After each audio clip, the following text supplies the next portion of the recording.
Annyeonghaseyo, selamat pagi, selamat siang, selamat malam.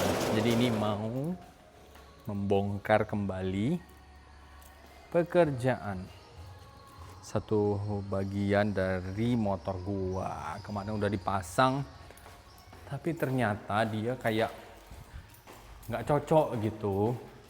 Ya, itu adalah kopling hidrolik. Kopling yang pakai stutnya itu yang dari rem sebelah kiri, baru di bawahnya itu ada hidrolik ada untuk nonjok-nonjoknya gitu. Jadi mau diganti dengan dibalikin standar aja. Serius, susah, pakainya keras gitu. Nggak tahu, memang aku rasa sih nggak cocok aja untuk di motor 250 cc kayak gini. Ya karena memang pasti tekanan koplingnya itu tekanan per koplingnya itu lebih kuat gitu kan, jadi makanya dia nggak cocok gitu. Atau ya gitulah, gue beli juga merek-merek murah, bukan merek-merek yang mahal kayak gitu ya kan. Ini merek-merek gini aja, yang biasa-biasa aja. Nah ini yang biasa-biasa aja, nggak ada yang istimewa-istimewa gimana, tapi yang penting ya bisa dipakai dan berfungsi normal. Ini normal, memang normal dia, lancar jaya ya. Tapi dia terlalu keras, waduh. Dan ini dia satu hal, dan kalau lagi mau dipakai di macet gitu kan, dipakai di macet, nanti dia kayak lama-lama makin berkurang gitu jaraknya. Jadi nanti dia tinggal dikit begini aja, dikit begini. Jadi kalau dipakai macet kayak gitu kan, tekan kopling gitu jadi susah. Dan tekan kopling itu dia jadi susah. Nanti dia jadi kayak ya bisa lepas gitu, mesinnya mati. Terus gua ngakal-ngakalinya, gua harus setiap berhenti netral baru lepas, baru tekan lagi mau jalan, baru masukin kopling lagi, baru setiap berhenti gua tekan kopling terus netral. Nah gitu jadi cara ngakalinya. Jadi kan capek ya Edan, kayak gitu dia. Nggak tahu ini apa, memang aku rasa dia nggak kuat sih untuk di motor 250 cc, karena ini yang merek-merek biasa aja, bukan yang kayak merek-merek yang bagus-bagusnya gini. Merek-merek biasa gini aja. Nah tuh, gua pasang dia di sini. Nah dia ngalir ke atas. Nah jadi gitu. Jadi udahlah, balik mau diganti kayak standar yang kayak awalnya aja, yang kopling standarnya pakai per kopling, ganti gitu aja lah ya, biar kita kan kalau gua mah memang mikirin nyaman dipakai gitu, bisa dipakai aman dah, nggak perlu gaya-gayaan. Gua pikir kemarin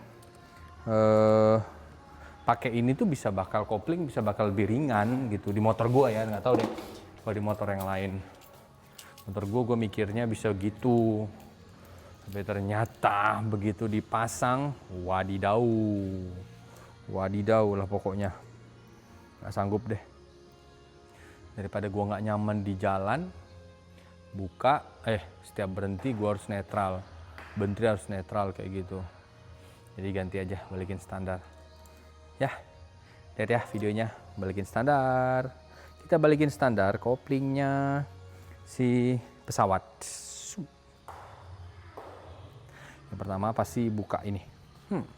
Handle-handlean ini harus dibuka ini. Handle-handlean harus dibuka. Kita buka.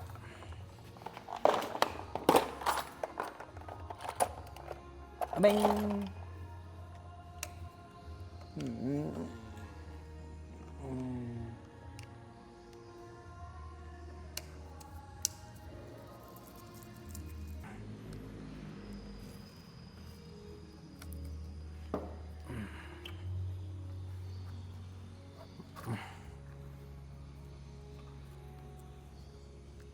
Gue selalu udah gini dah bisa. Buka gini dah. Oke.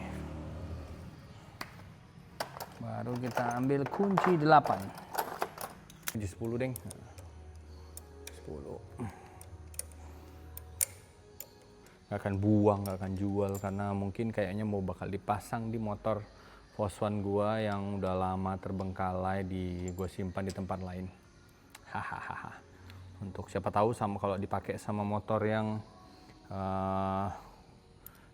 kecil-kecil, motor bebek itu dia bisa lebih enak, bener-bener dia enteng dan nggak turun-turun kendor-kendor kayak gitu dia. Siapa tahu ya, nggak tahu juga gue. Jadi gitulah. Sebelah kita. Ininya di sebelah sini. Nah. Oke, ini dia. Kita bongkar. Ini ada baut 14.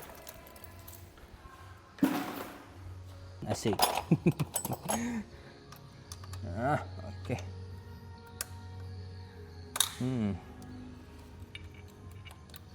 Nah, tinggal gini doang. Cepet kok nih bongkarnya. Oke.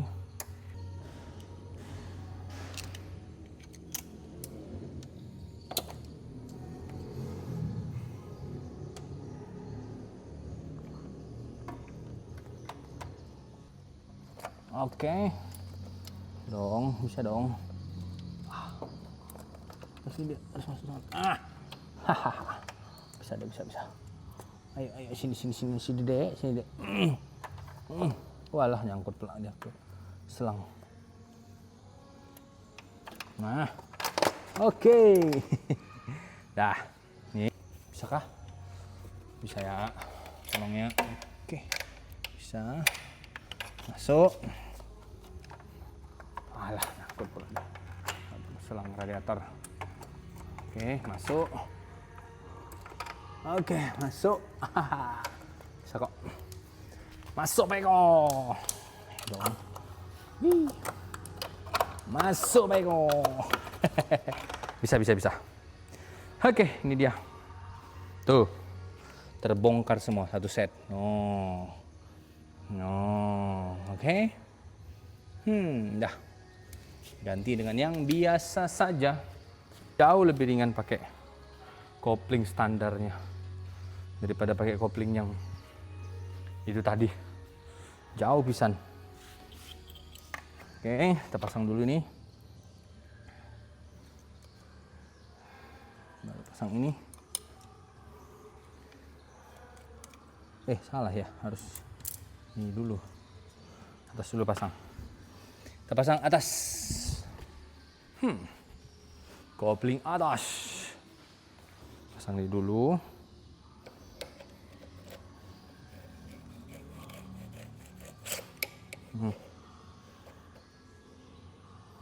Oke.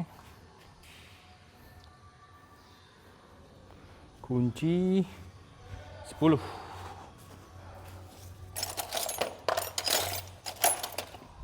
Anteng orang, cepet cewek engang-ang.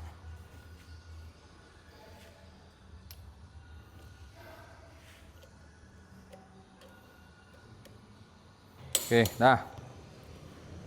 Pasang talinya.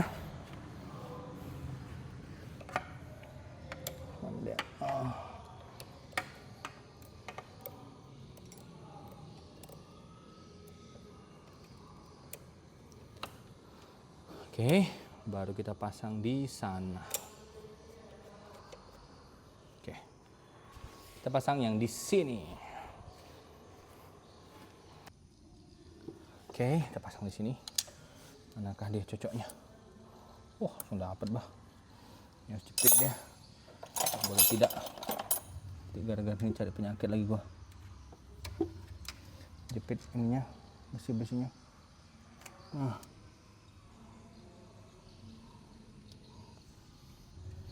Oke.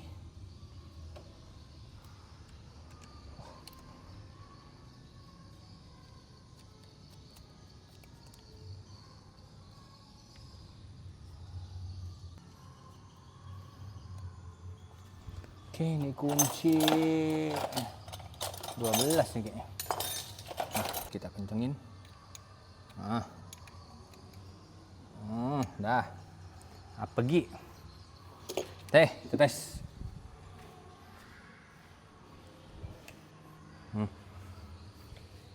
Tengok how lembutnya Tuhan, enaknya. Memang ya. Banyak gaya gue memang. Sekarang kita pasang ininya, handle-nya.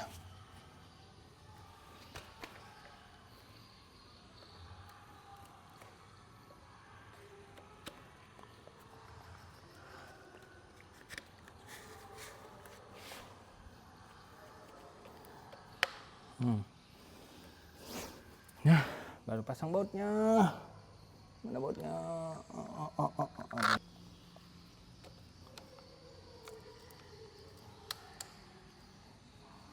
Oke, ini ada stud.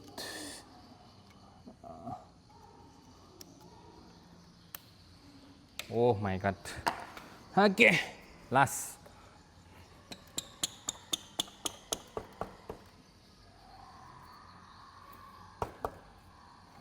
Wih, Tuhan, terima kasih lah. Dah. Kemarin, ini baru beneran motor nih, edan. Enak pisan. Ting ting ting. Ting ting ting. Nah, gara-gara gaya aja. Oke, kita tes ya. Cek sound, cek sound. Mana kunci gue?